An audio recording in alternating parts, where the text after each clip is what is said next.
Salve São Benedito, Nossa Senhora do Rosário. Salve ela! Salve! Axé!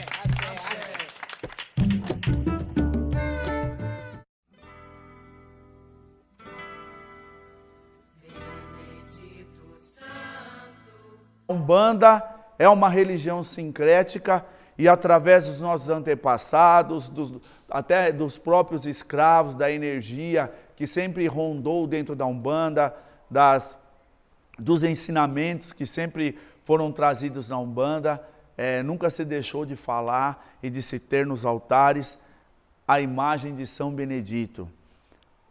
Esse mesmo, o ditinho, com todo respeito que muita gente fala, que põe o café, o São Benedito que muita gente coloca lá na cozinha de casa, o São Benedito que muita gente coloca grãos como arroz e feijão, para que nunca falte, né? Da onde vem toda essa ligação popular de São Benedito, né? Eu não vou dizer aqui a história de São Benedito, porque eu sou bem mais ritualístico do que história. Mas a gente não pode deixar de contar um pouco. Então eu aprendi isso com uma grande mãe de santo que ainda está nesse plano, mas que já está beirando os 90 anos, e ela sempre falava uma coisa para a gente lá no terreiro.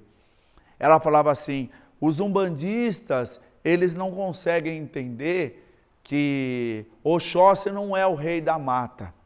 E eu me perguntava, nossa, mas por quê? Eu chamava ela de tia, não chamava ela de mãe. E ela falava assim: filho, Oxóssi é o caçador das matas. Rei das matas é São Benedito. Eu falava, sério? Aí ela me contou, né, que assim ela aprendeu. São Benedito, ele trabalhava em o convento é de freiras, onde tem os padres, se eu não me engano, é seminário, né? Como não sou católico, eu não sei, não vou me aprofundar muito dentro dessa questão, mas eu vou falar aquilo que eu sei. Ou ele trabalhava na cozinha desse seminário ou do convento, não sei. Ele trabalhava e o que acontecia? A ele era dado a incumbência de fazer a comida, cuidar da cozinha, né? E ele, São Benedito, é negro, né? Ele era negro, um homem de estatura muito forte e de uma fé inabalável. E o que acontecia? Quando faltava lenha, lá no seminário, onde ele trabalhava, para que ele pudesse fazer as comidas, era ele quem ia para dentro do bosque, da mata, buscar essas lenhas, a incumbência era dele, para ele poder vir e alimentar aquele fogo. Então ele era uma pessoa muito temente a Deus e muitas vezes ele não sabia como que ele ia fazer para arrumar e conseguir trazer essas lenhas para o seminário ali, né, para o espaço onde ele trabalhava. Então diz que ele se adentrava a mata dentro e lá dentro ele encontrava alguns troncos de árvores caídos e ele tinha força, tanta força que ele conseguia trazer esses troncos até próximo ali ao espaço onde ele trabalhava, e ali ele cortava tudo e ele colocava essas lenhas ali no fogão a lenha e continuava mantendo o fogo aceso. Em uma dessas caminhadas dele, indo para a mata, vindo para a mata, ele sempre ia muito em oração, pedindo a Deus que desse para ele a condição de fazer o serviço dele da melhor forma possível. Então diz que o poder da oração de São Benedito era tão grande que quando ele passava nas matas, para Deus, como prova dele, de que ele era certo do que ele ia fazer e que ele estava sendo escutado por Deus, aonde ele passava, abriam botões de rosa, que eram ali os anjos de Deus mostrando para ele, que era para ele ter a certeza de que Deus estava com ele e não ia desampará-lo. Em uma dessas caminhadas dele, uma mulher trouxe um menino que estava desacordado já, como se o menino tivesse morto, e colocou nos braços dele, pedindo a ele que pela força da oração dele, ele intercedesse por aquela criança que estava ali em condições já de quase morta. São Benedito tinha uma fé tão inabalável que ele não titubeou. ele largou ali o serviço dele, pegou aquela criança e apresentou a Deus. E essa criança, não que ela estava morta, mas ela estava, se eu não me engano, com a falta de ar. Ela começou a voltar ali às suas condições normais, e São Benedito rezou ali e entregou para a mãe foi muito grata e deu aquilo como um milagre. E ele continuou a caminhada dele com aquelas toras enormes, aqueles troncos enormes, e foi lá para o trabalho dele e continuou as atividades dele. A força de São Benedito era tão grande que dizem que para que ele não deixasse de cumprir com a obrigação dele, ele usava as cinzas das fuligens do fogão a lenha ali, das toras queimadas, ele jogava na comida para que ele não sentisse prazer em comer, para que ele comesse só por necessidade. E isso fez com que ele também tivesse um grande agravamento de saúde e fizesse a sua passagem. Então, São Benedito, trazendo ele para a religiosidade da Umbanda e também para o popular, né, como um santo popular, como ele era cozinheiro de mão cheia, ele fazia grandes pratos de comida, de deliciar mesmo a boca de muita gente, como ele tinha essa força da fé para não faltar, São Benedito ele é colocado nas cozinhas das casas, junto ali a uma xicrinha de arroz, de feijão, e todo mundo dá o primeiro cafezinho para que não falte o alimento na casa. E com essa cultura, os pretos velhos também cultuam São Benedito como um dos seus protetores, e o é de verdade.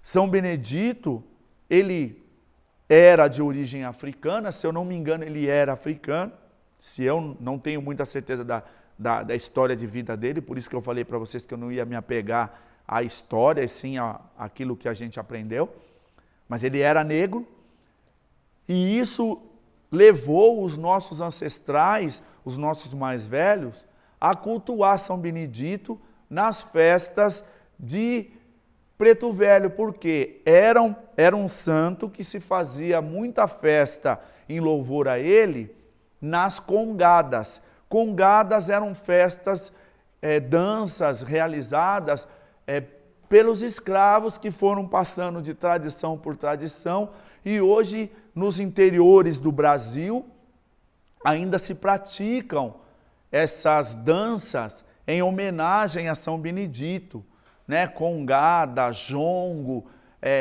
aonde eles dançam em louvor a São Benedito, cantando hinos, enfeitando mastros em louvor a São Benedito.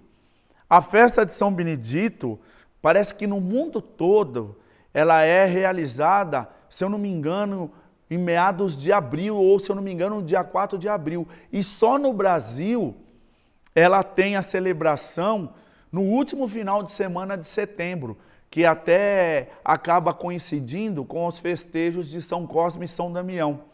Existe aqui na cidade de São Paulo, no interior de São Paulo, melhor dizendo, na cidade de Tietê, uma grande festa em homenagem a São Benedito, aonde a etnia negra migra tudo para lá e se encontram, são festas de 3, 4 dias até uma semana, tá? Então, esse santo é um santo muito popular, espiritualmente falando, há muitos pontos de pretos velhos que homenageiam São Benedito, elucidam São Benedito pela força e pela fé que São Benedito tem, pela questão da prosperidade, pela questão do amparo que São Benedito dá a essa linha de trabalho, por terem também sido escravos, por serem oriundos da África e ter São Benedito como esse santo protetor. Em algumas vertentes de sincretismo religioso, São Benedito é assemelhado ao orixá Ossan, por ele ser realmente, né, como diz essa mãe de santo, o rei das matas, significa que ele seria o rei das ervas. E nós sabemos que, como orixá, nós conhecemos como o rei das ervas, o orixá Ossan, e Oxóssi sendo o caçador das matas, também conhecedor das ervas. Então, São Benedito, ele é sincretizado com o orixá Ossan por essa ligação que ele tem com a mata, com os bosques, né? Então isso é muito importante. Temos uma linhagem chamada, não é toda a Umbanda que trabalha, chamada de semirombas, aonde existe a manifestação de alguns santos católicos e santas católicas, de onde provém a manifestação dos espíritos de padres, freiras, que trabalharam nessa condição dentro do catolicismo e se manifestam em algumas correntes de desobsessão, orientação, doutrinação. E isso é feito dentro de uma mesa, não é mesa branca, mas como se fosse uma mesa de doutrinação, aonde eles evocam Santo Antônio de Pádua como doutrinador, né, que traz a palavra, e trazem São Benedito como o que trabalha na desobsessão, aquele que vem em auxílio dos espíritos obsessores. Por ele ter essa força, essa fé, São Benedito trabalhando junto aos pretos velhos para que possam recolher esses espíritos que vêm para serem doutrinados através da doutrina do Mestre Jesus. Olha como tudo é muito bonito, como tudo é muito envolvido e envolvente na Umbanda. Então, que São Benedito nos abençoe. Cantigas de Preto Velhos elucidam São Benedito. Cantigas de Zé Pilintra elucidam São Benedito, exatamente porque é um grande santo como ícone nosso, de umbandista, de adeptos desses costumes dos nossos mais velhos. Então, que São Benedito possa trazer muita paz para todos vocês. E a gente deixa aqui uma pequena cantiga que fala assim: São Benedito é quem manda nos pretos velhos, São Benedito manda rei Congo abaixar. Auê, meu pai, peço licença, deixa os velhos trabalhar. Essa é uma cantiga que se canta na gira de Preto Velho, pedindo ali a solicitação e a permissão de São Benedito para que os pretos velhos possam trabalhar. Então, fica aqui a nossa contribuição. Cantaria até mais um, mas o nosso tempo é curto. Mas espero que você tenha gostado. Compartilhe o nosso canal, divulgue, porque Umbanda eu sinto o prazer de estar trazendo esses conhecimentos para vocês. Muito axé e meu saravá a todos.